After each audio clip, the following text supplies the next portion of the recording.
Saat kita masih kecil, kita semua berharap memiliki kekuatan super. Kekuatan super apa yang kamu inginkan? Ya, manusia selalu terpesona dengan terbang. Mungkin itu sudah tertanam dalam diri kita. Karena kita terinspirasi oleh burung dari sejak awal, kita percaya bahwa kita bisa terbang, kita percaya bahwa kita bisa menyentuh langit. Tapi pernahkah kamu memikirkan seperti apa jadinya jika kamu bisa melakukannya? 1. Kamu tidak akan pernah naik pesawat lagi. Jika kamu bisa terbang dari suatu tempat ke tempat lainnya, kenapa kamu harus naik pesawat ketika kamu bisa mencapai tujuanmu dengan biaya yang lebih rendah? 2. Mobil menyebabkan 70% polusi atmosfer. Dalam setahun, 7 juta orang meninggal karena polusi udara. Jika kita bisa terbang, kita akan melihat lebih banyak manusia yang terbang daripada jumlah mobil dan bus, sehingga mengurangi jumlah kendaraan di jalan. Oleh karena itu, mengurangi polusi dan tingkat kematian. 3. Menghindari lalu lintas jam sibuk. Ucapkan selamat tinggal pada lalu lintas jam sibuk dan sebagai gantinya malah terbang pulang tanpa membuang waktu duduk di belakang kemudi. 4. Jika kamu terlambat, kamu tidak perlu khawatir. Kamu selalu bisa terbang ke tujuanmu dan akan selalu tepat waktu. 5. Jika bepergian ke seluruh dunia adalah impianmu, maka itu akan jadi kenyataan. Kamu bisa mengunjungi tempat-tempat di seluruh dunia tanpa khawatir tentang waktu ataupun uang. 6. Kemungkinan untuk mati dalam kecelakaan mobil adalah 1:5.000. Ini berarti bahwa 1.250.000 orang meninggal setiap tahunnya dalam kecelakaan. Di sisi lain, peluangmu untuk mati di pesawat adalah 1-11 juta. Ini berarti bahwa jika manusia bisa terbang, angka kematian karena kecelakaan pesawat akan mencapai 0. 7. Layanan pengiriman makanan akan tiba dalam 15 menit atau bahkan kurang. 8. Tidak akan mungkin mencatat pergerakan orang dan konsep kewarganegaraan dan tidak akan ada lagi yang namanya batasan. 9. Transportasi darat yang mencakup 900 juta mobil akan berkurang dan pesawat hanya akan digunakan untuk lalu lintas barang saja. 10. Setiap hari, lebih dari 80.000 pesawat terbang di atas kepala kita. Dan ini sekitar 26.154.000 orang. Jika manusia bisa terbang, maka jumlahnya akan bertambah. Namun akan ada orang-orang malas yang akan lebih suka mengemudi beberapa kilometer tanpa melelahkan sayap mereka. Meskipun banyak manfaatnya, para ilmuwan telah menentukan bahwa mustahil bagi manusia untuk bisa terbang. Karena kita akan membutuhkan sejumlah besar kekuatan otot untuk menahan tubuh kita di atas. Kita terlalu besar dan berat, dan bahkan jika kita memiliki sayap yang cukup besar, kita tidak akan bisa mengangkat diri kita sendiri dan mempertahankan kontrol. Burung bisa terbang karena kekuatan sayap, sehingga mengurangi beban pada sayap mereka. Di masa lalu, ada banyak upaya yang dilakukan untuk memungkinkan penerbangan manusia. Leonardo da Vinci juga mempelajari penerbangan burung dan muncul dengan ide-ide untuk perangkat terbang pribadi yang menarik untuk penerbangan manusia. Karena itu, segera lakukan tantangan dengan pesawat jet, helikopter, dan pesawat ruang angkasa. Namun manusia masih mencari cara baru untuk penerbangan. Kita terjun di dalamnya dan membiarkan rasa ingin tahu kita terbang.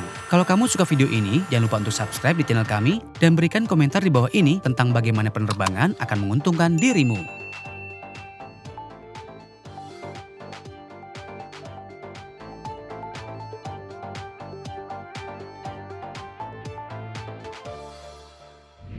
Mengingat meningkatnya jumlah lautan yang tercemar, udara yang tercemar, erosi tanah dan kepunahan massal, kita kadang bertanya-tanya, seperti apa planet kita jika manusia tiba-tiba menghilang? Akankah lautan kembali mengisi dirinya dengan ikan? Akankah kota-kota beton hancur jadi debu karena perubahan iklim? Berapa lama waktu yang dibutuhkan sampai jejak kita menghilang? Mari kita jalankan eksperimen pikiran. Apa yang akan terjadi jika manusia tiba-tiba musnah?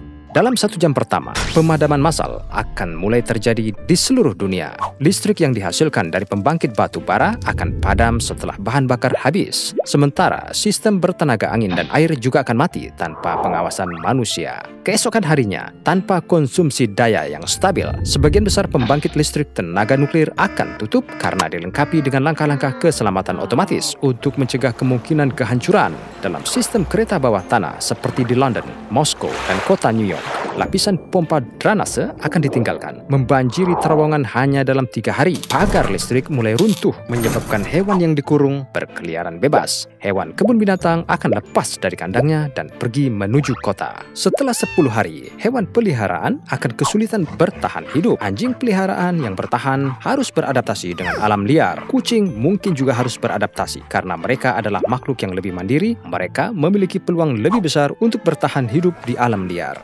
Miliaran ayam dan jutaan sapi serta hewan ternak akan mati atau menjadi mangsa hewan liar lainnya saat listrik padam. Bakteri, jamur, serangga, dan hewan pengerat mulai memakan dan membuat busuk produk yang tertinggal di rak toko bahan makanan. Setelah semua makanan ini habis, serangga dan hewan pengerat yang kembali ke alam liar akan mendapati populasi mereka berkurang dengan cepat jadi makanan predator. Sebulan kemudian, bahan-bahan nuklir yang disimpan di pembangkit listrik tenaga nuklir yang didinginkan oleh air di kolam atau fasilitas di lokasi akan mengering. Panas dari batang bahan bakar akan menyebabkannya terbakar, terkena bahan bakar nuklir yang sangat tidak stabil. Ini akan menyebabkan ledakan yang jauh lebih kuat daripada bencana Fukushima dan Chernobyl. Kebanyakan tumbuhan dan hewan akan mati keracunan radiasi. Mereka yang bertahan hidup akan memiliki berbagai kelainan genetik yang berbeda. Seperempat abad setelah hilangnya manusia, 75% jalanan kota beraspal dan trotoar di planet ini akan tertimbun tumbuhan. Lumut akan melapisi jalanan, sementara pohon dan bunga akan tumbuh di bangunan yang ditinggalkan. Di beberapa wilayah pesisir, seluruh kota akan direklamasi oleh laut dan kapal tua yang tenggelam akan menjadi pondasi terumbu karang baru. Setelah 30 tahun, satelit yang kita kirim untuk menjelajahi luar angkasa akan jatuh kembali turun ke bumi. Meskipun kita tidak ada, pemanasan global akan terus berlanjut selama 40 tahun lagi setelah kita pergi. Suhu bumi akan naik 0,6 derajat, tetapi lingkungan akan meningkat secara drastis. Pada tahun 60, kehidupan laut akan pulih dari penangkapan ikan yang berlebihan selama beberapa dekade dan akan berkembang pesat. Dalam 150 tahun, tanaman, tanah, dan pasir akan mulai mencakup paling banyak lingkungan perkotaan. Banyak kota akan terkubur seluruhnya. London akan kembali ke rawa-rawa, dan di kota-kota utara seperti Vancouver, kerangka bangunannya akan menonjol keluar dari lapisan demi lapisan salju dan es. Kota-kota seperti Las Vegas dan Dubai akan tertahan di pasir saat gurun mengambil kembali apa yang menjadi miliknya. Dalam 230 tahun, vegetasi yang tumbuh subur tanpa kehadiran manusia akan memusnahkan kelebihan karbon dioksida di atmosfer. Satu-satunya bukti bahwa kita manusia yang pernah ada akan menjadi sisa baja dan plastik. Setelah 300 tahun, konstruksi logam seperti Menara Eiffel dan Jembatan Baja tanpa perawatan akan runtuh ke tanah. 500 tahun setelah manusia menghilang, hutan dunia akan menjadi yang paling sehat dalam 10.000 tahun ini. Alam akan berhasil menghapus sebagian besar jejak terakhir keberadaan manusia. Setelah 10.000 tahun, satu-satunya hal yang mengingatkan dunia akan keberadaan umat manusia adalah artefak tertentu yang diukir dari batu, seperti Mount Rushmore atau mungkin piramida yang bisa bertahan beberapa ratus ribu tahun. Tentu saja, bahkan setelah 25.000 tahun, beberapa benda plastik kita mungkin masih ditemukan. Namun, dalam 50 juta tahun mendatang, benda-benda itu akan musnah juga. Meskipun manusia tidak mungkin musnah, kita tidak seharusnya membiarkan planet kita apa adanya. Kecerdasan manusiawi kita telah membawa perubahan luar biasa pada dunia. Umat manusia tidak selalu ada di sini, dan kita tidak akan berada di sini selamanya. Dengan menyelidiki dunia tanpa kita, mungkin kita dapat belajar setelah kita pergi, dunia akan terus berjalan. Kami harap Anda menganggap ini menarik.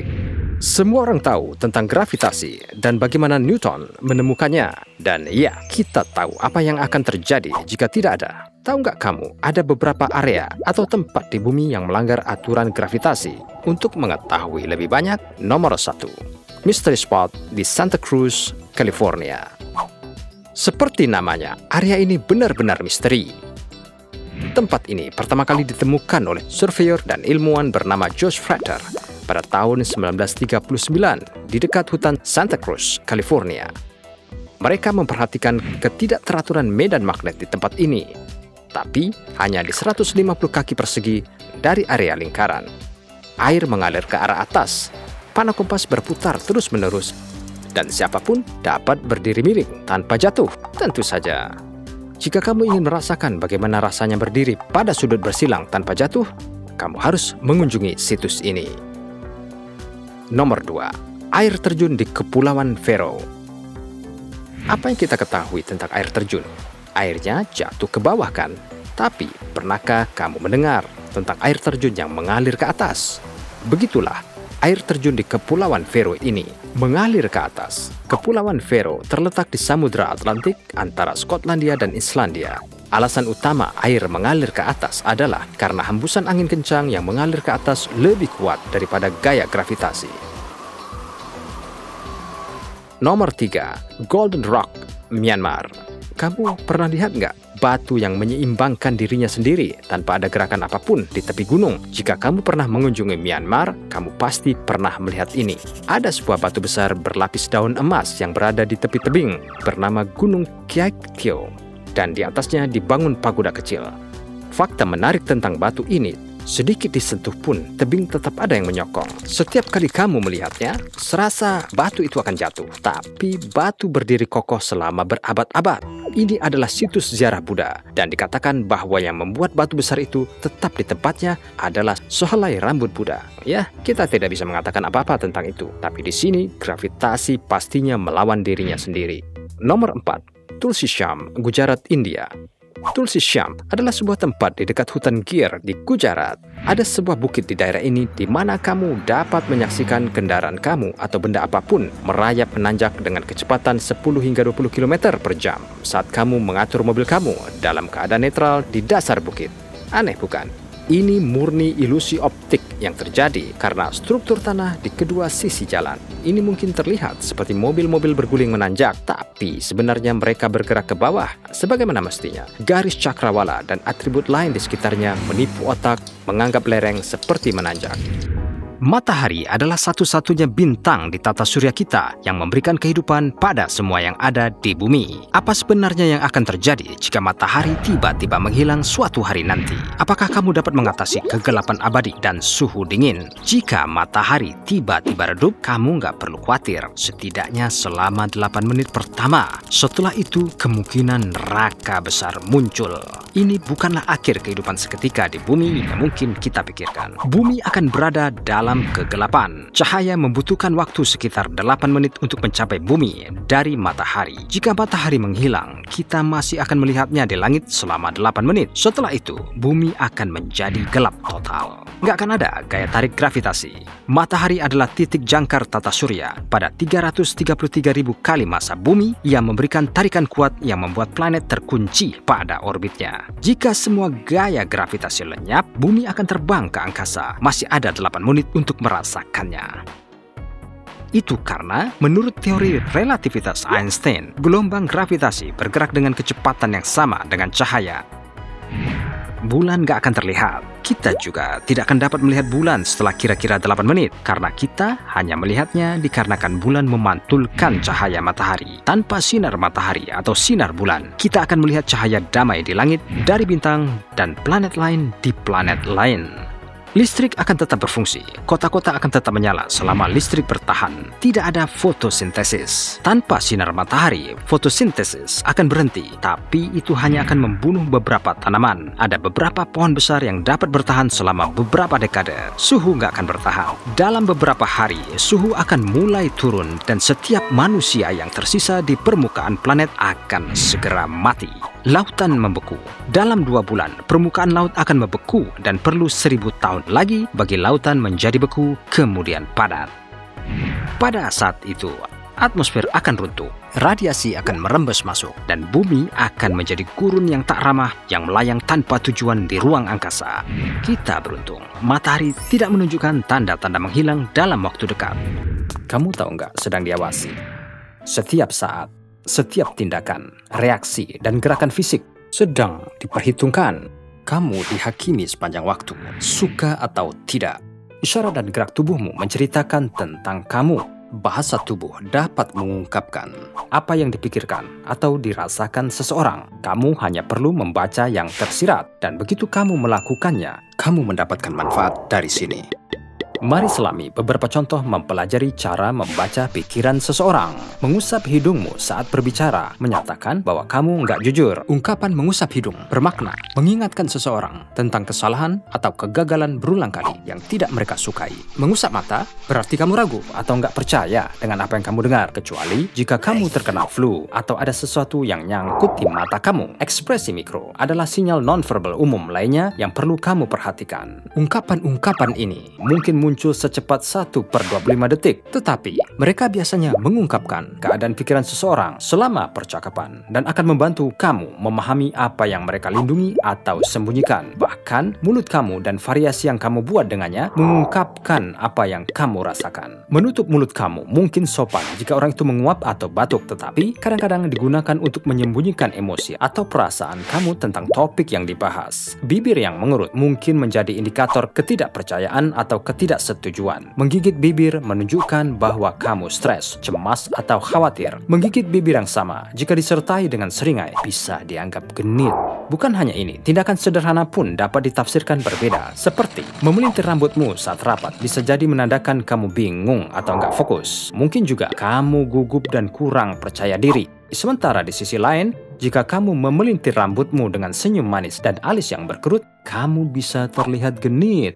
Berdiri dengan tangan tergenggam di belakang mungkin tampak seperti posisi yang nyaman untuk berdiri. Namun, ini dapat menunjukkan bahwa kamu nggak nyaman dan berusaha mengendalikan amarah kamu. Ujung ke ujung jari kaki adalah sinyal nonverbal lain yang sangat mudah ditangkap. Tapi kebanyakan orang cenderung mengabaikannya. Saat bercakap-cakap dengan seseorang, jari-jari kaki kamu biasanya mengarah ke orang lain. Karenanya, jari kaki mengarah ke ujung kaki. Ketika seseorang memalingkan kakinya ke arah luar atau terus menggerakkannya berulang kali, itu adalah tanda bahwa dia ingin pergi. Berkedip terlalu sering dapat menunjukkan bahwa kamu merasa nggak nyaman dan dalam kesulitan. Sementara ketika kamu kurang berkedip, itu menunjukkan bahwa kamu lebih fokus dan kamu mencoba mengendalikan gerakan mata kamu. Ini dan banyak lagi tanda-tanda nonverbal menyampaikan pesan tentang dirimu. Jadi, lain kali kamu membuat tindakan atau bereaksi dengan cara tertentu, ingatlah, seseorang sedang memperhatikan. Kamu pernah nanya, kenapa makanan jadi basi? Padahal jauh sebelum tanggal kadaluarsanya. Percaya atau tidak, begitulah kamu menyimpannya. Iya, makanan yang berbeda membutuhkan metode penyimpanan yang berbeda agar tidak membusuk. Mari pelajari semua tentang itu hari ini. 1. Bawang merah dan bawang putih. Bawang merah dan bawang putih suka berada di tempat gelap yang kering. Jadi, jauhkan dari sinar matahari. Mereka pasti tidak masuk lemari es karena dapat membusuk akibat kondensasi dan suhu dingin. 2. Jamur. Pertama, tidak disarankan menyimpan jamur segar lebih dari sehari. Jika memang harus, ada dua cara untuk melakukannya. Bisa disimpan di kantong kertas dan didinginkan agar bisa disimpan untuk 1 hari lagi. Atau, jika kamu cuci dan keringkan jamurnya dan menyimpannya di freezer, jamur dapat bertahan lebih lama. 3. Sayuran segar dan herbal. Kamu mungkin pernah memperhatikan banyak orang yang menyimpan sayuran hijau dan herbal dalam wadah berisi air. Tapi tunggu, tidak, itu tidak benar. Cara yang benar untuk menyimpan sayuran hijau dan herbal adalah dengan memasukkannya ke dalam kantong kertas dan menyimpannya di lemari es. Kantong kertas akan menyerap kelembapan ekstra, membantunya bernafas dan mencegahnya membusuk lebih awal. 4. Unggas dan daging. Jika kamu berencana makan daging, cara terbaik untuk membelinya adalah tepat sebelum kamu memasaknya. Ya, daging memiliki banyak bakteri yang akan membuatnya cepat busuk dan tentunya tidak higienis. Namun, jika kamu memang ingin menyimpan daging selama 1 atau 2 hari, maka tutupi dalam lembaran plastik dan simpan di rak bawah lemari es. 5. Pisang. Agar pisang tidak membusuk, yang perlu kamu lakukan adalah memasukkannya ke dalam kantong kertas atau membungkusnya dengan plastik film dan meletakkannya di tempat yang gelap dan kering. Dengan cara ini, pisang tidak akan membusuk dan menjadi segar untuk dimakan. 6. Madu. Yang ini mudah. Madu harus disimpan dalam toples kaca, keramik atau logam agar tidak membusuk. Pastikan madu kamu disimpan jauh dari sinar matahari agar tidak kehilangan sifat antibakterinya. Ini juga harus dijauhkan dari makanan lain yang mengeluarkan wewangian untuk menghindari madu menyerap aroma lain. 7. Susu dan yogurt. Susu dan yogurt harus diletakkan di ujung lemari es sehingga berada pada suhu terbaik dan tidak di dekat pintu. Jika tidak, susu akan membusuk lebih cepat dari yang kamu kira. 8. Roti. Roti dapat disimpan dalam kantong plastik, kantong kain, atau kantong kertas untuk menjaga kelembutannya hingga 5 hari. Roti yang disimpan lebih dari 5 hari dapat disimpan di lemari es dengan suhu yang lebih rendah sehingga tidak membusuk. 9. Tepung dan biji-bijian. Tepung dan biji-bijian harus dikosongkan dari kemasan tempat mereka dijual. Tepung dan biji-bijian harus dituangkan ke dalam wadah keramik atau kaca untuk menjauhkannya dari serangga dan dengan demikian mempertahankan umur panjang. 10. Telur. Semua lemari es memiliki bagian khusus untuk telur di pintu. Tapi tunggu, itu tidak bagus untuk telurnya. Paparan suhu yang lebih hangat secara konstan saat membuka lemari es akan membuat telur berumur lebih pendek. Yang perlu kamu lakukan adalah letakkan jauh di dalam lemari es sehingga suhu tidak banyak berubah dan tetap sehat. Dari menjadi mitra perjalanan paling asyik hingga teman berpelukan favorit, anjing memang sahabat manusia. Seberapa baik kamu mengenal sahabatmu ini? Kami memiliki beberapa fakta gila yang mungkin tidak kamu ketahui tentang anjingmu. Pertama-tama, kamu tahu nggak anjing itu keturunan serigala? Ya, mari kita pelajari lebih lanjut. 1. Jalan-jalan pagi penting bagi mereka, terutama yang lama. Kami yakin kamu bertanya-tanya mengapa mereka butuh waktu lama untuk menemukan tempat buang air besar. Penelitian mendapati bahwa anjing ketika diamati, dilepaskan, tak ada batas di lingkungan bebas, kotorannya sejajar dengan medan magnet bumi, yang berarti mereka lebih suka buang air besar di sumbu utara selatan menghindari sumbu timur barat sama sekali. Tidak yakin mengapa, maka sebuah penelitian sedang dilakukan tentang mengapa mereka lebih menyukai kebiasaan lucu ini. 2. Adakah yang nggak terpikat pada mata anak anjing ini? Nah, saat ada manusia yang menatap mereka, mata anak anjing langsung melepaskan hormon cinta oksitosin bersama kita. Mungkin inilah sebabnya kita mungkin meleleh dan jatuh cinta kepada mereka. Fakta yang lebih menarik tentang mata mereka adalah bahwa alam memiliki caranya sendiri untuk melindungi mereka. Anjing memiliki kelopak mata ketiga yang juga disebut membran nictitating yang bergerak maju mundur untuk melindungi mata dan menjaganya tetap bersih. 3.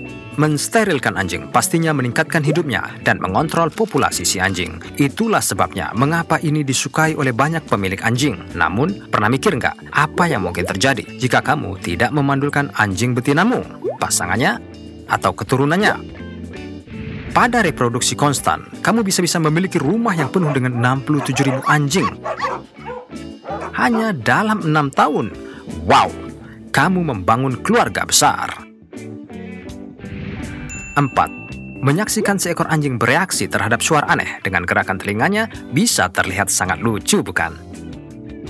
Nah, kamu tahu nggak bagaimana mereka melakukannya? Sangat mudah bagi mereka. Seekor anjing memiliki lebih dari 12 otot terpisah yang mengontrol pergerakan telinganya, membuatnya bergerak ke semua telinga kemanapun suara itu berasal. Ini menjelaskan mengapa mereka tidak menyukai petir. Mungkin karena suara kencang menyakiti telinga sensitif mereka. 5. Kita pernah dengar malaikat nggak punya sayap. Sebaliknya, beberapa di antaranya bercambang. Wow, keren nggak tuh? Tetapi, mengapa anjing memiliki banyak cambang yang didapati di area moncong, di atas mata, dan di bawah rahang, peka terhadap sentuhan dan disebut vibrissae. Mereka sangat sensitif, sehingga mereka bisa merasakan perubahan terkecil dalam aliran udara. 6. Anjing memiliki energi yang sangat besar yang membuat mereka tetap waspada dan aktif setiap saat sepanjang hari. Bagaimana mereka mengeluarkan keringat?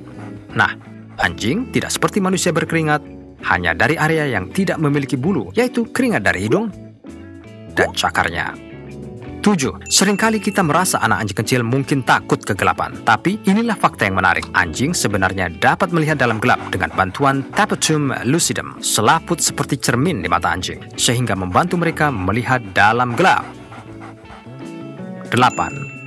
Anjing memiliki naluri untuk mendeteksi penyakit manusia dan penyakit seperti kanker. Caranya, sel kanker melepaskan produk limbah metabolik yang berbeda, tidak seperti sel sehat dalam tubuh manusia. Dan saat itulah, anjing dapat mengetahui hanya dengan mencium bau nafas manusia. 9. Kita semua pernah mendengar anjing melolong saat melihat bulan. Jujur, kita kira itu karena mereka suka bulan. Namun, mungkin saja mereka melolong karena tarikan gravitasi bulan. Hal ini mungkin membuat anjing susah tidur dan jadi gelisah, sehingga menyebabkannya melolong. 10. Saat anak anjing kamu duduk di samping kaki kamu suka kan? Ada sedikit makna dari sikap manis itu. Menurut peneliti, begitulah cara anjing mempertaruhkan klaim mereka atas manusia dan mengambil peran penting sebagai pelindung. Bagaimana mungkin makhluk memakan sesama jenisnya sendiri? Pernah berpikir seperti apa jadinya jika manusia memakan manusia lain untuk bertahan hidup? Itu akan sangat menjijikkan. Namun, di dunia binatang, kanibalisme cukup umum terjadi. Banyak spesies hewan memakan jenisnya sendiri untuk bertahan hidup atau untuk melindungi rumah mereka dari pemangsa. Tapi Anda tidak akan curiga bahwa kelima hewan ini benar-benar beralih menjadikan jenisnya sendiri sebagai sumber makanan. Hamster.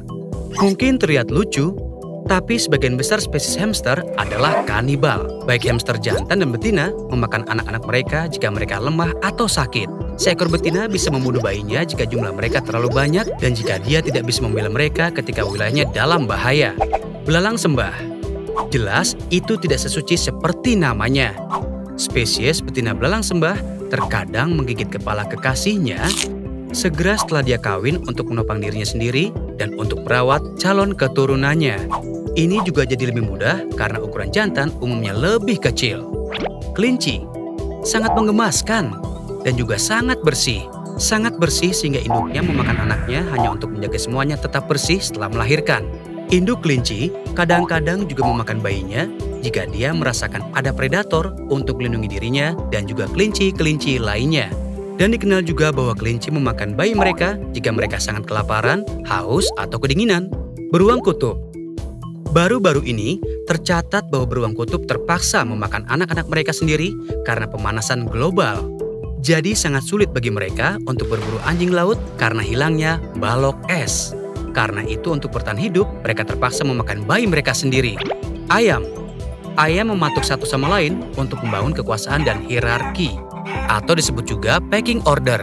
Ayam juga secara membabi buta meniru satu sama lain, jadi jika satu ayam mulai mematuk yang lainnya, sisanya akan mengikuti. Dengan demikian mengubahnya menjadi kanibal. Dan juga telah diidentifikasi bahwa ayam yang kekurangan kalsium kadang-kadang memakan telurnya sendiri. Jadi jika Anda merasa menyesal makan telur, jangan khawatir, ayam juga memakannya. Apakah Anda salah satu orang yang tidak pernah suka pergi ke gym dan berolahraga untuk perut six pack sempurna itu? Meskipun kamu ikut member gym, waktu yang terbatas tidak pernah memungkinkanmu untuk menjadi teratur dengan latihanmu.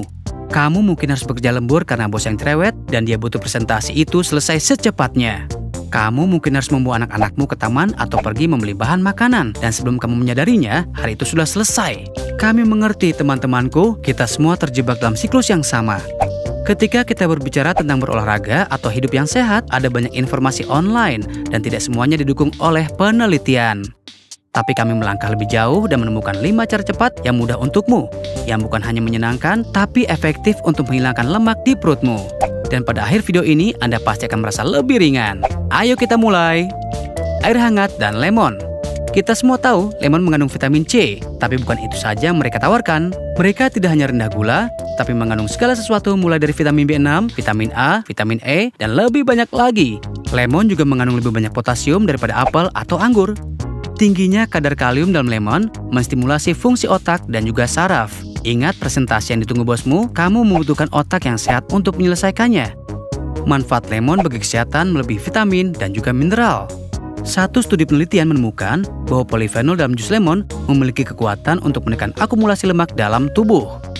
Penelitian yang sama menunjukkan bahwa senyawa yang sama dalam lemon secara signifikan mengurangi kenaikan berat badan bahkan bagi mereka yang makan berlebihan. Jadi ini adalah bagaimana Anda harus memulai hari Anda dengan segelas air hangat dan lemon yang diperas di dalamnya. Ya, sesederhana itu. Tambahkan probiotik dalam makananmu. Probiotik adalah bakteri hidup yang disarankan untuk memainkan peran besar dalam penurunan berat badan dan pemeliharaan berat badan. Beberapa makanan probiotik termasuk yogurt, kefir, tempe, kimchi, dan acar. Jika kamu menambahkan ini dalam makanan sehari-harimu, mungkin bisa membantu mengubah keseimbangan makhluk yang berada di dalam usus yang bermanfaat, bakteri, dan organisme lain yang hidup di dalam usus. Mereka membantu mencerna makanan. Vitamin seperti biotin dan vitamin K ini mengurangi resiko kenaikan berat badan dan penumpukan lemak di perut Anda. Olahraga sofa. Berbaringlah di sisi kanan tubuhmu di sofa dan angkat kaki kiri setinggi yang Anda bisa, lalu turunkan kembali perlahan. Lakukan ini 20-25 kali dan kemudian berbaringlah di sisi kiri dan ulangi yang sama. Ini akan membantumu menyingkirkan lemak di pinggangmu. Sudah menikmati cara-cara ini? Sudah kubilang, ini akan menyenangkan. Sekarang sebelum kita bisa melanjutkan ke cara berikutnya, klik subscribe di channel kami untuk lebih banyak video menyenangkan. Jangan minum minuman berkarbonasi dan menelan gas. Minuman berkarbonasi seperti soda adalah sumber gas terbesar dalam diet harian. Gelembung di dalamnya mengandung karbon dioksida yang dilepaskan dari cairan di perut Anda. Ini dapat menyebabkan perut kembung atau kembung. Menelan gas dapat terjadi ketika Anda mengunyah permen karet, minum melalui sedotan, atau makan sambil berbicara. Ini bisa dihindari dengan makan dalam keheningan, minum dari gelas, dan mengganti minuman berkarbonasi dengan air. Olahraga yang membentuk perutmu. Tanpa melakukan olahraga perut, ikutlah olahraga yang melatih perutmu secara agresif. Olahraga seperti sepak bola, renang, atau bola voli.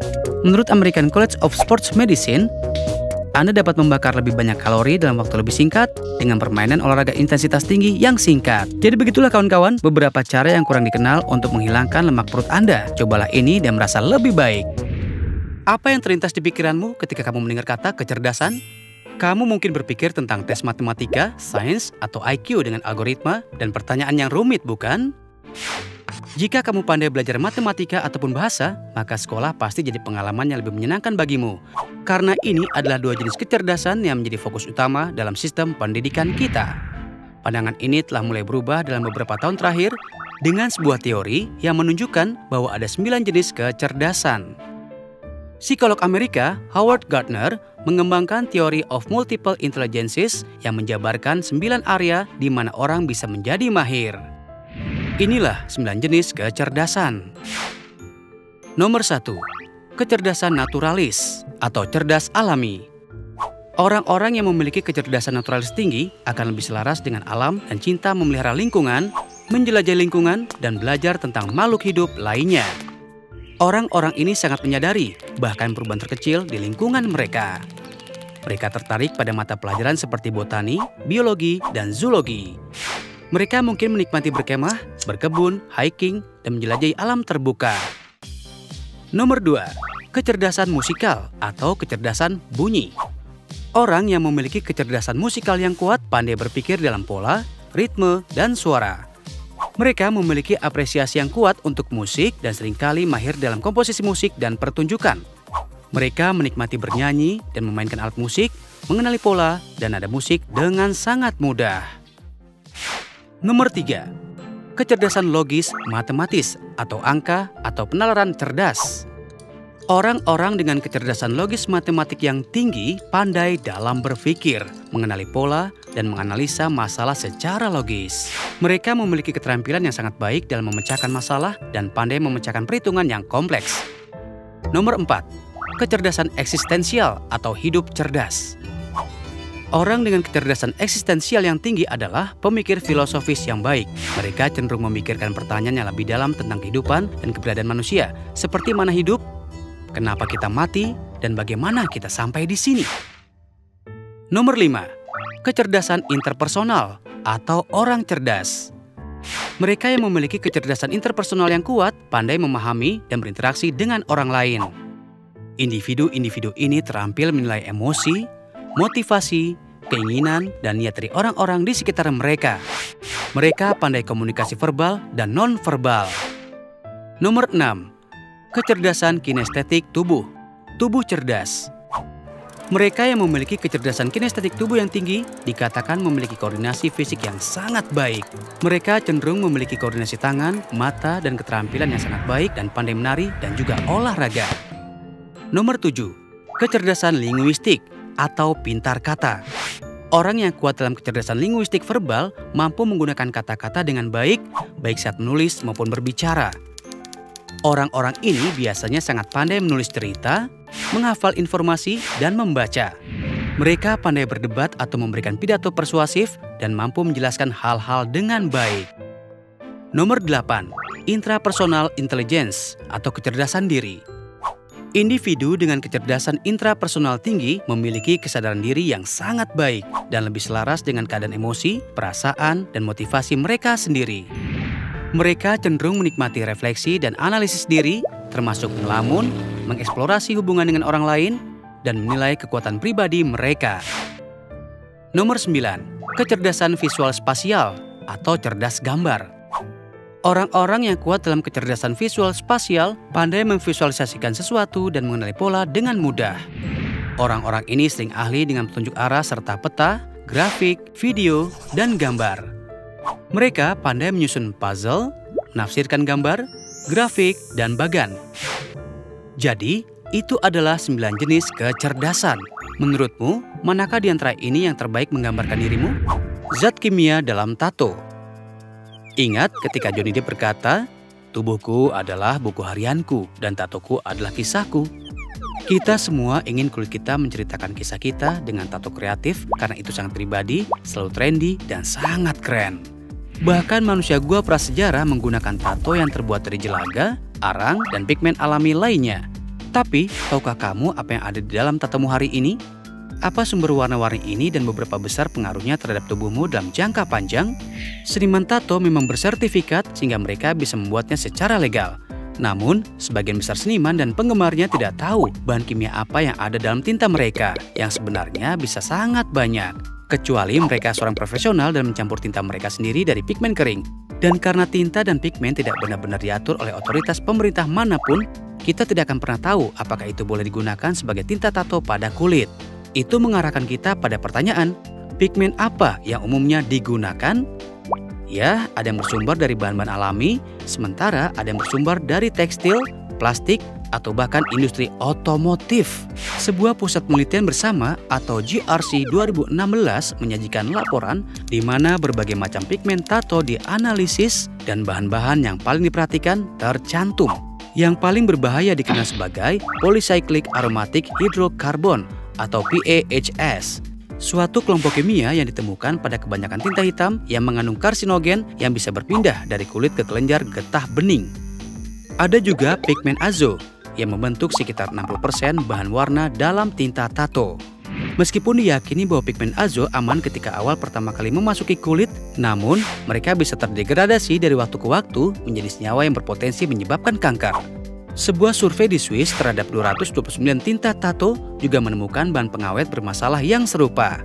Seperempat dari tinta yang dianalisis survei mengandung benzoisothiazolinone iritan kulit, dan 7% mengandung formaldehida karsinogen.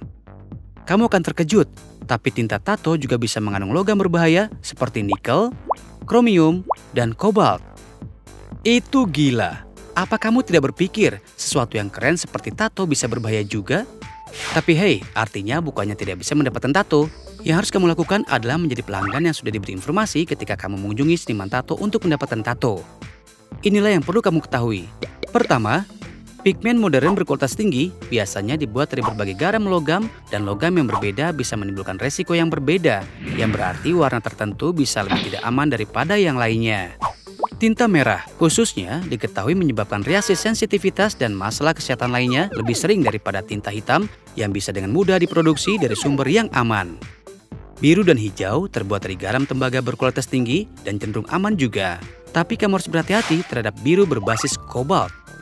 Pigmen putih yang terbuat dari titanium oksida adalah beberapa pigmen yang paling tidak reaktif di industri.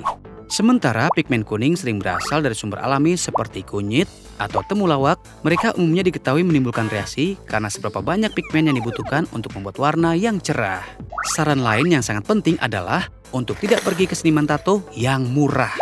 Menabung, lakukan riset, dan pergilah ke seniman yang memiliki reputasi baik, karena yang murah tidak akan pernah memberikanmu bukti yang cukup untuk mendukung pilihan tinta mereka.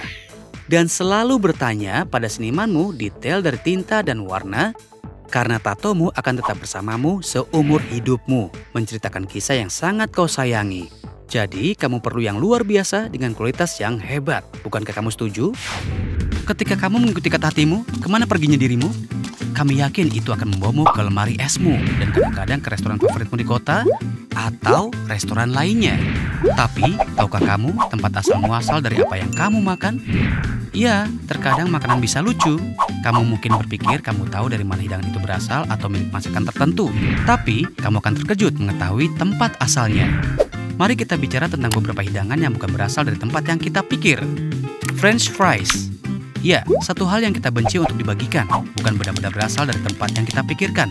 Itu bukan bahasa Perancis. Sejarawan mengklaim hidangan populer ini muncul pada akhir abad ke-17 dari Belgia. Orang-orang dari Belgia menyukai ikan yang sangat kecil yang diolah dan renyah. Ketika mereka tidak punya ikan, mereka akan membuat kentang dalam bentuk ikan tipis kecil. Dan begitulah French fries kita yang lezat menjadi ada. Croissant. Croissant dari Perancis adalah apa yang kita butuhkan untuk memulai hari-harimu. Bukankah kalian setuju? Terkecuali bahwa croissant bukan berasal dari Perancis, tapi Austria. Iya, diyakini orang kebanyakan bahwa seorang perwira artileri Austria membuka sebuah toko roti di Paris sekitar tahun 1839 dan menjual Kipferl Wiener yang terbuat dari mentega dan kue kering. Orang Prancis lebih lanjut mengadaptasi dengan lezat ini ke dalam bentuk bulan sabit dan kita pun memiliki croissant. Samosa. Samosa yang populer adalah camilan sempurna untuk setiap orang India. Dipenuhi dengan kentang yang lezat, samosa sebenarnya bisa ditemukan di beberapa negara dalam versi yang berbeda. Tapi tidak, itu bukan berasal dari India. Apa? Diyakini bahwa itu berasal dari suatu tempat di Timur Tengah dan melakukan perjalanan yang sangat jauh dan menjadi camilan malam yang pedas di India.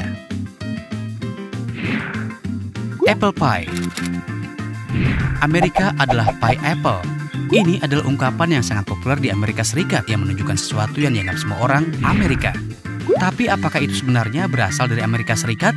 Tidak, itu berasal dari Inggris, di mana resep pertama pie apple dibuat oleh Geoffrey Chaucer dan itu termasuk apel, ara, kismis, bir, dan kulit pastry. Yummy! Tikka masala. Kunjungan ke India jelas berarti mencoba makanan lezat olahan tikka masala. Tapi, asal-usul hidangan India yang populer ini bisa diperdebatkan. Meskipun orang India percaya bahwa itu aslinya dibuat di Punjab, yang lain mengklaim hidangan itu sebenarnya pertama kali dibuat di Glasgow pada awal 1970-an, di mana seorang chef Bangladesh menambahkan saus ketika ayam atau ketusuk sate ayam. Ya, semua itu tidak masalah sekarang karena pada tahun 2001, Menteri Luar Negeri saat itu, Robin Cook menyatakan ini hidangan nasional Inggris yang sebenarnya. Spaghetti dan bakso. Angkat tanganmu jika suara spaghetti dan bakso sudah membuatmu menjadi ngiler. Ya, itu termasuk salah satu hidangan paling lezat yang pernah dibuat. Tapi dari mana asalnya? Amerika Serikat? Tidak. Ini sebenarnya sebagian dari Italia. Ya, imigran Italia datang ke Amerika Serikat dan menciptakan hidangan klasik ini untuk memanjakan lidah kalian. Fajitas. Tidakkah kalian berharap bisa memakan fajitas setiap hari? Ya, fajita Meksiko yang lezat dan juga yummy. Kecuali, fajitas bukan berasal dari Meksiko. Merasa seluruh hidupmu adalah kebohongan setelah mengetahui fakta ini? Asal-muasal fajita adalah kembali ke peternakan Texas pada 1930-an dan menjadikannya hidangan Tex-Mex sejati. Wow, ini adalah beberapa fakta yang tidak kita harapkan. Benar kan? Ya, asalkan memuaskan selera kita tidak keberatan dari manapun asalnya. Jatuh ke dalam jurang maut, terbang melalui awan, memanjat bulan, berlari melalui padang rumput hijau yang segar, atau melawan naga yang mematikan. Kita semua memiliki mimpi yang lucu, ajaib, dan juga misterius. Dan kita sering dibuat bingung oleh mereka, iya kan? Selalu menyenangkan untuk mengingat mimpimu. Tetapi beberapa orang bisa melakukannya dan sebagian lagi tidak. Apakah ada cara untuk mengingat mimpi setiap malam? Tapi, kenapa kita perlu mengingatnya? Ayo kita cari tahu. Peneliti percaya bahwa mimpi sangat penting. Meskipun menurut kita tidak. Beberapa penemuan terbesar dibuat oleh para pemimpin terbesar dalam sejarah manusia ketika mereka sedang bermimpi. Dapatkah Anda bayangkan apa yang akan terjadi jika Martin Luther King Jr. tidak menjelaskan mimpinya? Seluruh pidatonya, saya punya mimpi untuk pekerjaan dan kebebasan di mana ia menyerukan hak-hak sipil dan ekonomi dan mengakhiri rasisme di Amerika Serikat tidak akan pernah terjadi. Dua alasan utama kenapa kita ingin mengingat mimpi kita adalah: alasan pertama, orang-orang memiliki banyak mimpi setiap malam, rata-rata berlangsung setidaknya 5 hingga 20 menit. Alasan kedua adalah, mengingat mimpi dapat membantu dengan pemecahan masalah. Ketika kita tidur, pikiran bawah sadar kita terus mengerjakan masalah yang gagal dipecahkan oleh pikiran sadar kita. Kebanyakan orang menghadapi tantangan dalam kehidupan sehari-hari mereka dengan keluarga, pekerjaan, dan kesehatan. Atau mungkin dengan teka-teki silang yang tidak bisa kamu pecahkan. Mimpi membantu mengembangkan keterampilan pemecahan masalah. Pernah mendengar ungkapan, kerjakan masalahmu sampai kamu tertidur? Ya, itu membantu. Dengan menggunakan metode untuk mengingat, memproses, atau bahkan memahami data yang dikumpulkan dari mimpimu, kamu dapat membangunkan dunia dengan ide-ide baru, keputusan yang lebih baik, dan bahkan lebih percaya diri. Kau sudah siap untuk hari barumu. Jadi di sini adalah 6 tips cepat untuk mengingat mimpimu. Decide atau putuskanlah. Kamu harus memutuskan bahwa kamu akan mengingat apa yang akan kamu mimpikan. Sebelum kamu pergi tidur, persiapkan pikiranmu terlebih dulu untuk tidur nyenyak. Dengan mulai melepaskan diri dari pikiran lain, matikan lampu 1 jam sebelum tidur untuk membantu tubuhmu agar lebih rileks. Record atau rekam. Rekam mimpimu. Mulailah memperhatikan detail kecil tentang mimpimu. Tulislah jurnal mimpi dan catat pikiran atau emosi terkecil yang dapat kamu ingat dari mimpimu itu. Eyes atau mata. Jangan buka matamu dengan cepat saat kamu bangun di pagi hari. Tetap kendalikan intensitas membukanya dan itu akan membantumu tetap lebih tenang dan lebih fokus setelah bangun tidur. Orang yang bangun dengan lambat lebih cenderung mengingat mimpi mereka. Affirm atau tegaskan. Tegaskan dirimu akan mengingat mimpi sendiri. Aku akan mengingat mimpiku, apapun yang terjadi. Ucapkanlah 3 kali sebelum kamu tertidur dan otakmu akan menuruti perintahmu. Manage atau kelola. Kelola tidurmu dengan baik. Itu sangat penting untuk memiliki cukup tidur yang nyenyak.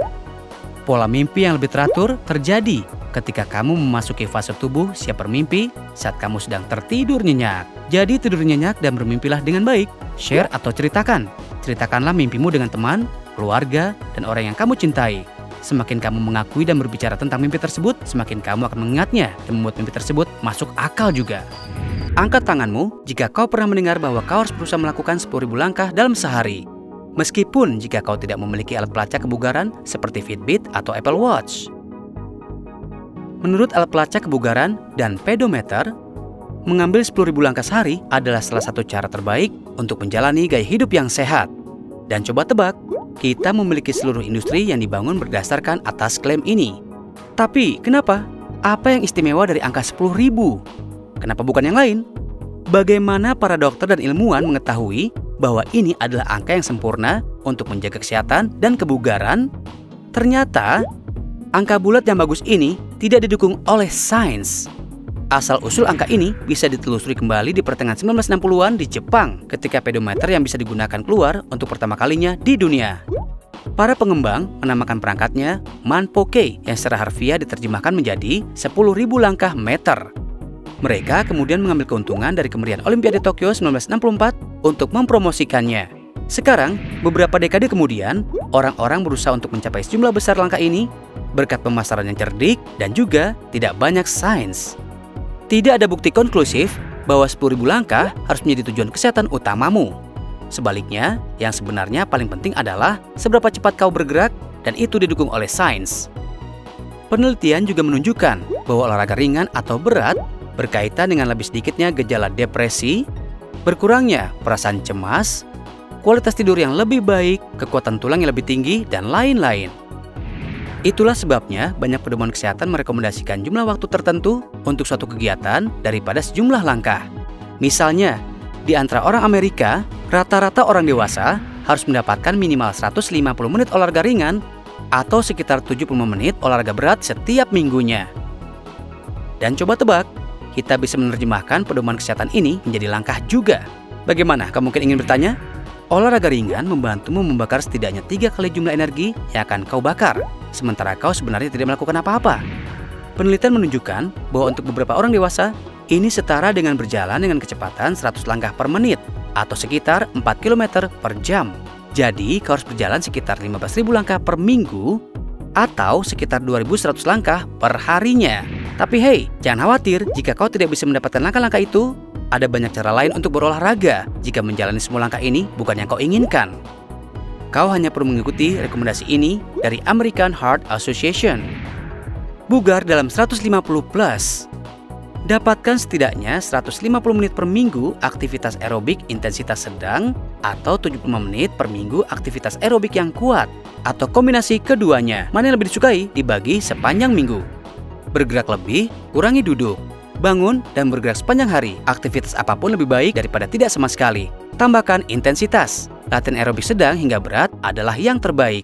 Ketika kau mulai terbiasa menjadi lebih aktif, tingkatkan waktu atau intensitasmu untuk mendapatkan lebih banyak manfaat. Tambahkan otot. Sertakan aktivitas penguatan otot intensitas sedang hingga tinggi, seperti latihan daya tahan atau latihan beban, setidaknya 2 kali seminggu. Merasa lebih baik. Aktivitas fisik terhubung dengan tidur yang lebih baik, ingatan, keseimbangan, dan kemampuan kognitif, dan lebih sedikit resiko kenaikan berat badan, penyakit kronis, demensia, dan depresi. Ini adalah salah satu hal terpenting yang bisa kau lakukan untuk kesehatan dan kesejahteraanmu. Jadi keluarlah dan mulai bergerak. Jangan repot-repot menghitung langkah-langkah itu. 2 minuman yang paling banyak dikonsumsi dan paling populer di dunia telah menjadi bagian dari rutinitas sehari-hari kita. banyak yang menyukai untuk disajikan di pagi hari, saat bekerja, atau saat nongkrong dengan teman-teman. Teh sangat populer di Cina dan Jepang, dan jangan lupa juga di Inggris.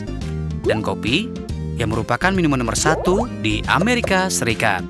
Meskipun keduanya memiliki manfaat yang sama dan juga beberapa perbedaan, ada argumen yang selalu ada untuk membuktikan mana yang merupakan pilihan yang lebih sehat. Pernahkah kalian bertanya-tanya apa efek dari masing-masingnya pada tubuhmu? Kedua minuman ini kaya akan antioksidan yang membantu melawan oksidan dalam tubuh kita sehingga bisa menjaga jaringan sehat. Penelitian menunjukkan bahwa keduanya membantu mengurangi kadar kolesterol dan melawan jenis kanker tertentu dan juga mengurangi kemungkinan Alzheimer dan Parkinson dan juga menghindari pembekuan darah sehingga mengurangi resiko stroke dan serangan jantung. Teh dan kopi, duanya mengandung kadar kafein yang tinggi. Efek dari kafein tergantung pada berbagai faktor, metode persiapan, dan ukuran dosis. Namun, penelitian menunjukkan bahwa kopi mengandung kafein 2 kali lipat dibandingkan dengan teh hitam sejenis. Konsumsi kafein meningkatkan kewaspadaan mental, suasana hati, dan daya tahan, dan juga menurunkan risiko diabetes tingkat 2. Meskipun kandungan kafein dalam kopi lebih besar daripada teh, keduanya memberikan manfaat yang sama. Tapi jika dikonsumsi berlebihan, bisa menyebabkan insomnia, peningkatan denyut jantung, kecemasan, gelisah, dan kecanduan. Kafein dalam kopi bisa meningkatkan tingkat energimu dan mengurangi kelelahan secara instan. Karena dia meningkatkan tingkat dopamin, hal itu mengakibatkan peningkatan denyut jantung dan menambah sifat adiktifnya. Karena itu, kopi memiliki efek langsung pada tingkat energi kita. Teh di sisi lain mengandung jumlah kafein yang lebih rendah, tapi dia adalah L-theanin yang produktif untuk memperkuat sistem saraf. Dia meningkatkan gelombang alfa otak sehingga membantumu rileks dan menghilangkan stres sambil mempertahankan fokus dan kewaspadaanmu tanpa merasa lelah.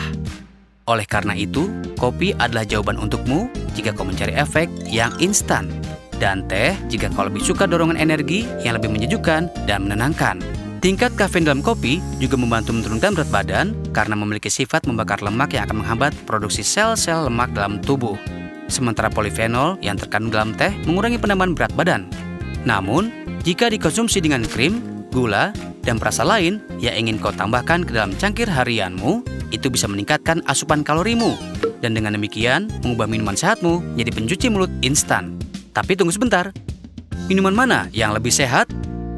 Intinya adalah bahwa kedua minuman tersebut jika dikonsumsi dalam jumlah yang sedang sama-sama menyehatkan. Karena itu, tergantung selera dan pilihan, serta responsif tubuhmu terhadap kafein. Luar angkasa adalah bentangan luas 3 dimensi, yang merupakan rumah bagi benda-benda seperti bintang, planet, dan satelit alam yang tak terbatas seperti bulan. Tahukah kamu bagaimana bulan bisa terbentuk? Sekitar 4 miliar tahun yang lalu, sebuah objek yang lebih besar dari Mars yang disebut Theia memutuskan untuk menabrak bumi.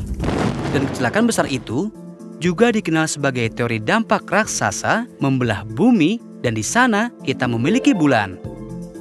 Bulan bisa bersinar seperti suar di langit atau hanya bersinar dengan halus melalui sebuah fragmen. Tujuan dari bulan jelas sesuatu yang lebih dari sekedar terlihat cantik.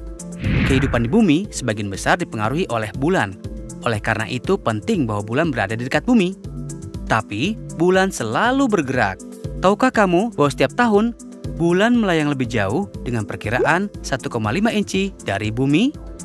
Bagaimana jika ia memiliki pikirannya sendiri dan pergi terlalu jauh dan tiba-tiba menghilang? Apakah kamu akan kangen dengannya? Dan maukah kamu tahu tentang apa yang sebenarnya terjadi? Jika kita tidak memiliki bulan, rotasi bumi akan tiba-tiba bertambah cepat. Wow, bisakah kau bayangkan apa yang akan terjadi pada kita? Tanpa bulan, satu hari di bumi hanya akan bertahan 6 hingga 12 jam. Mungkin ada kelebihan 1000 hari dalam 1 tahun. Ini adalah hasil dari gaya gravitasi bulan. Bulan juga mempengaruhi pasang surut bumi. Tanpa bulan, pasang surut akan lebih kecil sebesar 75% dan itu pasti akan mempengaruhi cuaca secara signifikan. Bumi miring pada sudut 23,5 derajat karena gravitasi bulan. Di masa lalu, kemiringan bumi telah berubah sekitar 1-2 derajat dan para peneliti percaya bahwa ini bisa menyebabkan zaman es. Hilangnya bulan secara tiba-tiba akan menciptakan ketidakseimbangan dalam gravitasi bumi, membuat poros bumi berayun antara 10 hingga 45 derajat, seperti tidak ada musim atau bahkan musim yang luar biasa. Tidak adanya bulan secara mendadak akan sangat mempengaruhi kehidupan hewan yang ada di bumi. Beberapa hewan, terutama spesies nokturnal seperti burung hantu, hanya melihat lebih baik di malam hari atau dibantu oleh cahaya bulan. Banyak spesies sekarang bertelur di saat dekat bulan purnama. Sementara faktor-faktor lain seperti cuaca dan suhu air juga mempengaruhi sistem perkembangbiakan mereka yang terjadi di dekat bulan purnama. Siklus reproduksi kepiting merah diatur oleh sinyal dari bulan. Sementara itu, kepiting betina mengeluarkan telurnya ke laut selama 1/4 bulan terakhir. Itu sangat melegakan bahwa bulan masih belum menghilang dan tidak ada bukti bahwa bulan itu akan segera menghilang. Kami yakin kamu lebih menghargai bulan sekarang. Lihatlah luar angkasa ini untuk mengetahui fakta luar angkasa yang lebih menarik.